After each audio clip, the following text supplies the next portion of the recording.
আল্লাহর হাবিব সাল্লাল্লাহু আলাইহি ওয়াসাল্লাম বলেছেন যে এই মক্কা শহর আমার সবচাইতে প্রিয় শহর। বাধ্য হয়ে তিনি যখন হিজরত করলেন মদিনায়, সেদিন বারবার তিনি মক্কার দিকে পেছনে ফিরে ফিরে তাকান আর কেঁদে কেঁদে তিনি বলতেছিলেন যে মাক্কাতু আহাব্বুল বিলাদ ইলাইয়া, মক্কা আমার কাছে সবচেয়ে প্রিয় নগরী। লাউলা উখরিজতু লামা খারাজতু, আমাকে যদি জোর করে বের করে দেয়া না হতো আমি কোনোদিন মক্কা ছেড়ে অন্য কোথাও যেতাম না।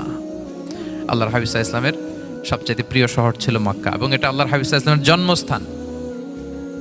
মাকান মাউলিদির রাসূল সাল্লাল্লাহু আলাইহি ওয়াসাল্লামের বিলাদাত হয়েছে এই শহরে, এবং এই শহরকে আল্লাহ বলেছেন মাসাবাতান লিন্নাসি ওয়া আমনা, মানুষের মিলনস্থল, কেন্দ্রস্থল। সারা পৃথিবী থেকে মানুষ ওখানে যায়। আপনি যে রমাদানে যদি মক্কায় যান, আল্লাহু আকবার, লক্ষ লক্ষ উমরা পালনকারী সেখানে, ইউরোপ থেকে, আফ্রিকা থেকে, অস্ট্রেলিয়া থেকে, এশিয়া থেকে, সারা পৃথিবীর মানুষের মিলনস্থল। ওখানে গেলে আপনি দেখবেন মাসাবাতান লিন্নাসি ওয়া আমনা, নিরাপদ জায়গা।